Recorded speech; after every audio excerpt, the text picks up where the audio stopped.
What's the secret to building and managing a high performing PR team? What are the characteristics that leaders are looking for right now in a PR professional? And how can you onboard a new PR team member quickly and smoothly? Well, to get some answers, I sat down with Scott Collins, the CEO at Aria Marketing.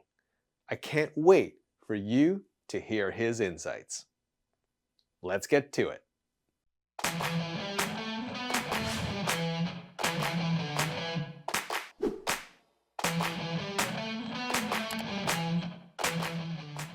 Scott, welcome back to the program. Great to be here, Colin. I always enjoy talking to you, and I'm really excited for this topic today. Yeah, I always enjoy our conversations. You and I riff, maybe not eloquently, but we certainly riff a lot for various subjects. And I'm excited to dive into this one with you. But before we do that, Scott, can you just give us the quick 1 minute overview of yourself and Aria Marketing? Yeah, so I'm Scott Collins. I'm the president of Aria Marketing, and Aria Marketing is a healthcare technology PR firm. We've been around for 25 years, which I can't believe. I've owned the company for about 10 and worked here for a few more years than that. And yeah, we've been focused on this space for a long time, so we're kind of healthcare tech experts. Well, Scott, the topic du jour is managing a PR team. And like we were just talking about off air there, I haven't really given a lot of thought about managing a PR team, but I'm actually curious to find out more from you because I suspect it's actually very different than managing a general marketing Yeah. organization at an organization. So first question for you, Scott, how do you build a good PR team? Mm. Well, it's challenging, and I often liken it to doing jigsaw puzzles, right? Because you have certain people with certain skills and strengths and weaknesses, and you hire people, and they turn out to have certain strengths and weaknesses. And then you have clients that have certain personalities and needs and goals, and it's all a kind of like a jigsaw puzzle, trying to fit everybody together, and maybe you sand off the edges a little bit to make one piece fit that doesn't quite fit, and it's definitely more of an art than a science. But generally, we're trying to take people from where they are and what they've got and build their skills, build their expertise, work on their personality issues or communication issues, and generally get them in a variety of parameters advanced so they can do more and more higher value work. So, so let me ask you this, Scott. I mean, you've obviously managed a lot of teams in your history. How do you get the most from PR professionals? We're all trying to build our career, but they're really trying to build out their skill set. Right? They want to be able to master a growing list of skills so they can put them on their resume, so they can promote themselves as being able to do those things. And you have to give them those opportunities to learn new things, to try new things, to build new skill sets. You have to, make them feel like it's really in their interest, because a paycheck is not enough. We all get a paycheck. We don't really care about it that much, unless it's gone. And it's got to be more, personally fulfilling. Yeah, so it sounds like sort of the new modern trend of, it's got to be more than just what it lands in your bank account, right? It's got to be something, as you said, that helps further someone's career, helps them advance either with new skills or advances in new responsibilities and more seniority. I think that's sort of Yeah. what And we everyone do a seems to want lot to create. of like asking them about that in reviews and trying to figure out what their interests are, where they want to grow. We do a lot of sort of behind the scenes kind of analyzing these guys and trying to figure out what do they really want, what are they really good at, what do they need to work on, what areas they have the potential to do better in, and trying to kind of put together those incentives and those things for them. For some people, it's not even a professional thing. Maybe they just want more flexibility for family time or whatever, and so we might focus on being able to give them that. Or maybe they want to get on an account that's not so you know back office boring, and something that's a little more consumery, and so we'll try to get them that. So we're always trying to build like a little, performance plan for each person that also includes what are our goals for them and what are their things they want for themselves. And What kind of culture do you try to build at your organization? I mean, is it highly collaborative? Is it very productive? I mean, is it somewhere between? Like, what kind of culture do you think works well for you and your team? Yeah, it's a great question. And I think it's an interesting question, especially post-pandemic with a lot more remote work. I started at Aria and then bought the company and started running it. I felt like I was learning a lot from negative lessons in my past. What did I hate about prior bosses and prior, companies that I worked for that I didn't want to repeat? I feel like those, was mostly driven by hate, really, in my management style. But I mean, we've all had those experiences that were bad, and we don't want to repeat them. So that was a big focus. And I felt like one of the things I disliked the most that I had seen in companies I'd worked for, agencies, in-house, was pitting people against each other. A lot of people have this corporate philosophy that, we got 5 interns, we have one entry level job, you got to impress the heck out of us in the next 6 months, and then do that for entry level people. And I hated that. And I hated, trying to, like, I wanted to be friends with my colleagues and be supportive of them. But if I was competing with them, that was hard to do. And I didn't, like what I saw. And as a boss, I didn't want that to happen where people would sort of be like withholding valuable information from each other to have an advantage. At Aria, the whole model is economies of shared work, right? We're all doing this healthcare stuff.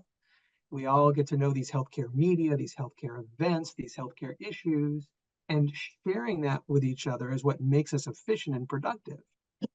So I really wanted to create a culture where the incentive was on collaboration, to use your word, supporting, having each other's back, trying to, be aware when a colleague is struggling and jump in to help them. So I really tried to, and my VPs as well, tried to really spot that behavior, call it out, reward it, and try to propagate it. I really wanted a culture where, yeah, you felt like everybody had your back, and you weren't competing with people, and you weren't being unfairly kind of judged by your bosses, that you were being supported by them. Yeah, I mean, I gotta be honest, like before we spoke, I mean, I had this vision of a team almost like in a restaurant, right? Where everybody has their own assignment, right? No one interferes with each other. You have your own set of tables, but the wait staff, I mean, you can get quite competitive and that can create a very, very negative culture.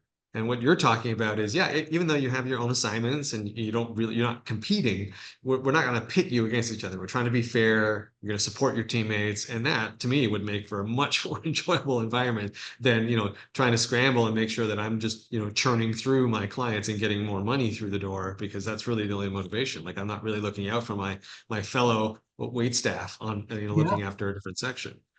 yeah, and you got to do that. I mean, finding and keeping good people is the hardest thing in this job. I think it's harder than finding and keeping good clients. And it's funny. I've talked to different people about, partnering with Aria, acquiring Aria, investing in Aria over the years. And a lot of times they really get this wrong. They think, oh, well, it's easy. You can just scale your staff up and down, for your client load. And if you lose a client, you just fire a couple people, and you're still very profitable. And then you get a new client, you just hire a couple more. It doesn't work like that.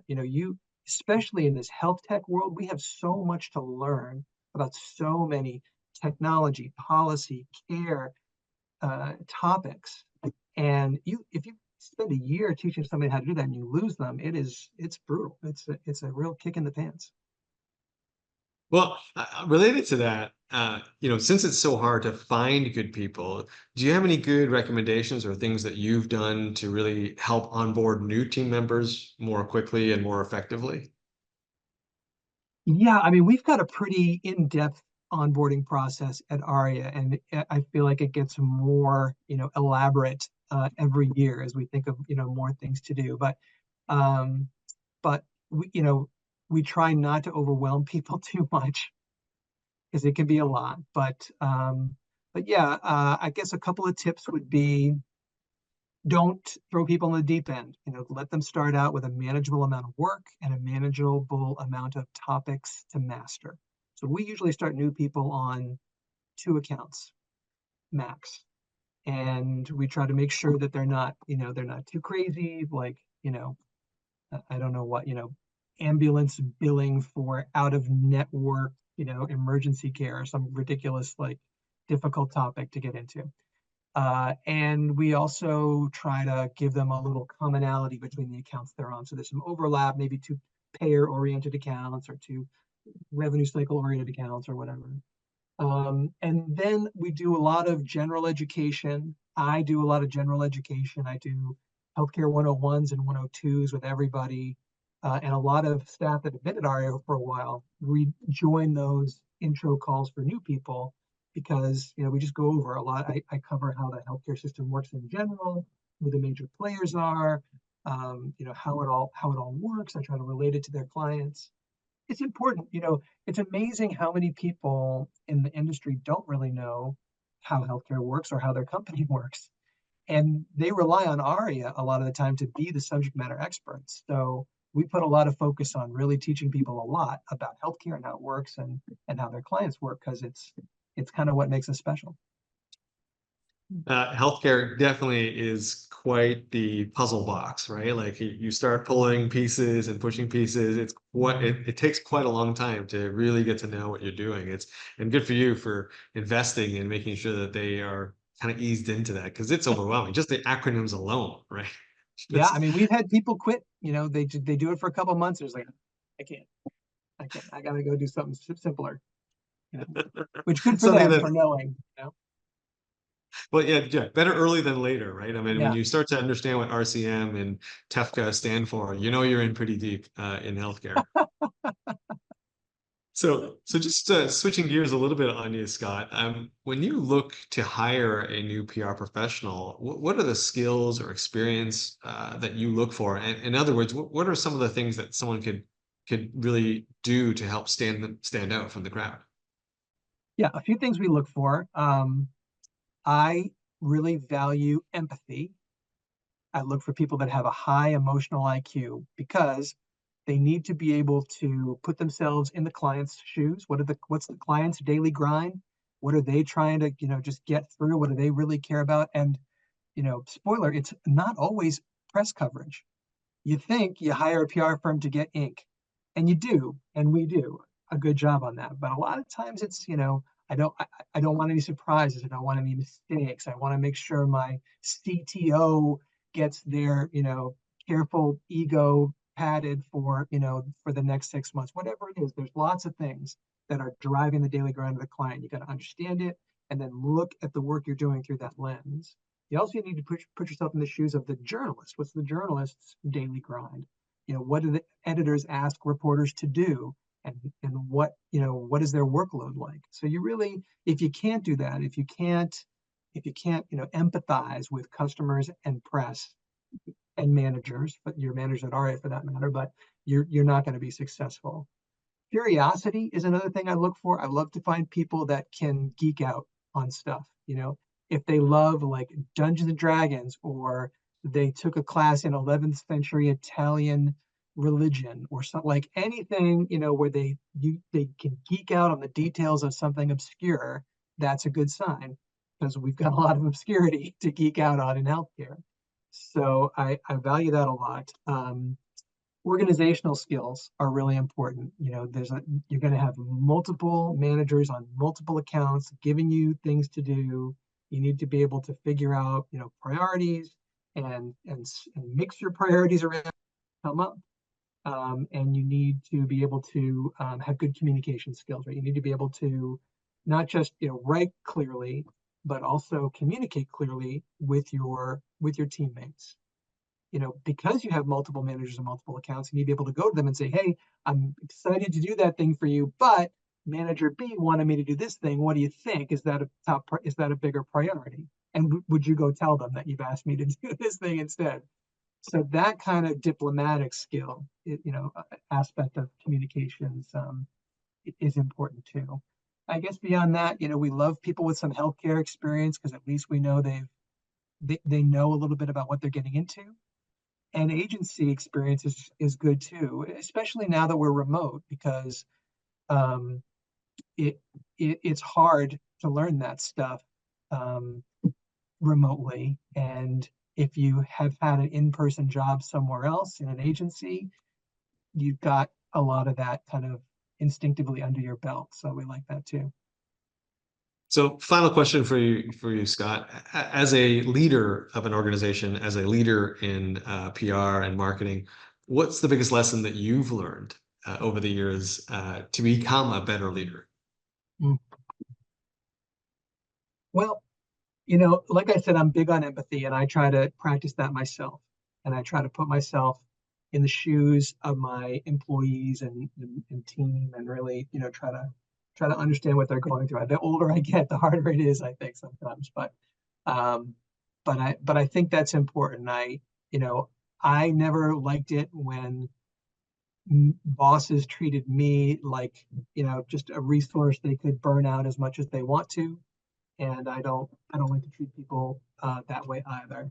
And that seems to work for us, and I think it's important. But I tell you, man, I feel like the more I learn, the less I know. Somebody said that, Marcus Aurelius or somebody, and Socrates maybe. But it's really true. Like, I was thinking about these questions ahead of time, and how I feel less confident in my knowledge of how to really be a good boss, because the more you know about how hard it is, the more you realize you've got to learn, especially in this remote, mode we're in now, which I love. It's great, to have. I've got employees in 8 states. That's great. I can tap into all these markets and find great people, and I love that. But it's hard to build culture remotely, and it's hard to get people, to feel connected to your company. Um, you know, we've had agencies love to poach Aria people because they have that healthcare expertise, and it happens all the time. And I still struggle to figure out, how do I keep these people? How do I preempt that? Um, and it's really tough. But I think my philosophy is stick to your values. If your value is value people and support them and create a culture where everybody supports each other, educate them, and give them the skills that they're looking to build, they will, for the most part, stick around and get better and better at their job, and that'll work out. But sometimes it's tough. Well, Scott, you shared a lot of great information with us today. Thank you so much for coming on camera with me. Where can people go to learn more about Aria Marketing? That's easy. www.ariamarketing.com.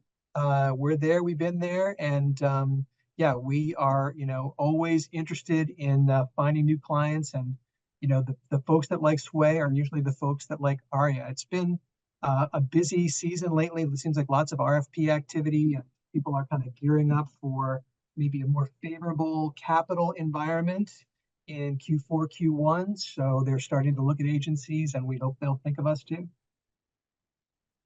Awesome. Thank you so much, Scott. Really appreciate it. Thank you, Colin. Hey, I really want to thank Scott for coming on the program today. I really appreciated his comment about how he loves to hire people who demonstrate empathy, not a common characteristic. And hey, if you enjoyed this interview, please like and subscribe. Also, head on over to Swaay.Health, that's Sway with 2 A's, .health for more great content like this. I'm Colin Hung. Thanks for being here, and I'll catch you on the next episode.